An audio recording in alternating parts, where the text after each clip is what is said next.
اذا حمل المیت علی نعشہ، پیغمبر اسلام فرماتے ہیں جب میت کو تابوت میں رکھا جاتا ہے، ہر روز ہم یہی کام کرتے ہیں، دیکھتے ہیں میت کو اٹھاتے ہیں تابوت پہ رکھ لیتے ہیں، رفرف روحہ فوق النعش، تو وہ جو مردہ ہے یہ تو جسم ہے، یہ تو مردہ جسم ہے، اصل مرنے والا شخص اس کی روح، رفرف روحہ فوق النعش، روح تابوت کے اوپر آ جاتی ہے،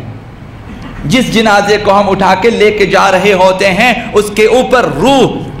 آ جاتی ہے، وَهُوَ يُنَادِي، اور وہ روح ندا دیتی ہے، یا اہلی و بلدی، اے میرے خاندان والو، اے میرے اولاد، میری اولادو، لا تلعبن بکم الدنیا، اے میرے فرزندو دنیا تمہارے ساتھ کھیل نہ کھیلے، دنیا ہمیں دھوکہ دیتی ہے، تو وہ روح فریاد کرتی ہے، لا تلعبن بکم الدنیا کما لعبت بی، جس طرح میرے ساتھ دنیا نے کھیل کھیلا ہے تمہارے ساتھ یہ کھیل نہ کھیلے۔ دنیا نے دھوکہ دیا، انسان کی عمر چلی گئی چند بےہودہ کاموں میں۔ بعض کے لیے تو اور بھی افسوس ہے کہ صرف چند لاکھ روپے، صرف چند لاکھ، حتیٰ کروڑ تک بھی نہیں پہنچتے ان کی آمدنی، جوانی بھر کی آمدنی 1 کروڑ تک بھی نہیں پہنچتی، چند لاکھوں میں زندگی گئی۔ کوشش کی کہ وہ کروڑ پتی بن جائے مگر صرف لکھ پتی بن سکے، بعض لوگ تو لکھ پتی بھی نہیں بن سکتے، ان کی عمر گزر جاتی ہے۔ انسان کو سوچنا چاہیے میں نے کمایا کیا ہے۔ پیغمبر اسلام فرماتے ہیں جب میت کو تابوت میں رکھا جاتا ہے تو اس کی روح تابوت کے اوپر آ جاتی ہے اور فریاد کرتی ہے کہ اے میرے فرزندو، اے میرے گھر والو، ایسا نہ ہو کہ دنیا تمہارے ساتھ کھیل کھیلے جس طرح میرے ساتھ کھیل کھیلا ہے۔ جمعتہ من حلہ ومن غیر حلہ، میں نے حلال بھی کمایا حرام بھی میں نے کمایا۔ وہ روح کہتی ہے حلال طریقے سے بھی جمع کیا، حرام طریقے سے بھی جمع کیا،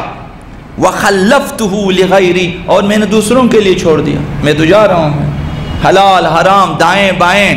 دائیں ہاتھ بائیں ہاتھ، ہر طرف سے اوپر کی کمائی نیچے کی کمائی، ہر طرف سے کما لیا۔ اور اب یہ روح کی فریاد ہے۔ یہ اصدق القائلین پیغمبر اسلام، صادق الوعد پیغمبر اسلام، وما ينطق عن الهوى، جو صرف رضا الہی اور وحی الہی کے مطابق بیان دیتے ہیں۔ پیغمبر اسلام فرماتے ہیں روح جنازے کے تابوت کے اوپر جا کر یہ فریاد کرتی ہے کہ تمہارے ساتھ دنیا کھیل نہ کھیل اس طرح میرے ساتھ کھیلا ہے، میں نے حلال حرام دونوں طریقوں سے جمع کیا پھر دوسروں کے لیے چھوڑ دیا۔ اب میرے بعد نہ معلوم، کبھی چاچا کھاتا ہے، کبھی تایا کھا لیتا ہے، کبھی ماموں کے ہاتھ لگ جاتے ہیں اور کبھی اولاد کو مل جاتی ہے، دوسروں نے کھانا ہے۔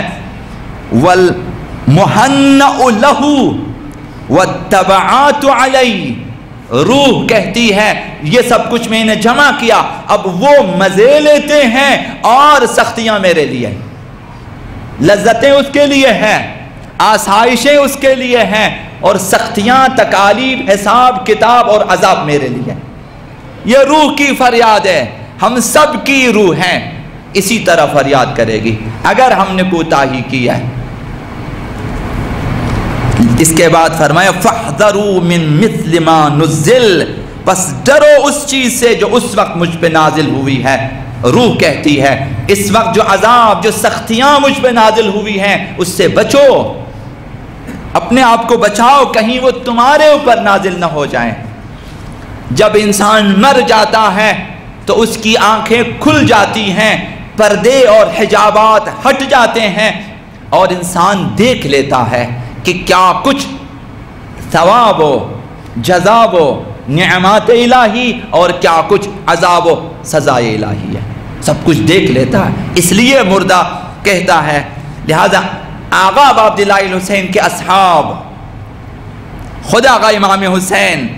دنیا کی اس حقیقت سے آشنا ہو چکے تھے، لہذا دنیا نے ان کے ساتھ کھیل نہیں کھیلا، دنیا انہیں دھوکہ نہ دے سکی، یہ وہ افراد ہیں۔ تو ہمیں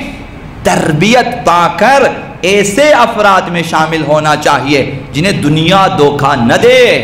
دولت دھوکہ نہ دے، مقام دھوکہ نہ دے، اولاد دھوکہ نہ دیں، بیوی بچے دھوکہ نہ دیں، مقام، منزلات، وزارتیں، حکومتیں دھوکہ نہ دیں۔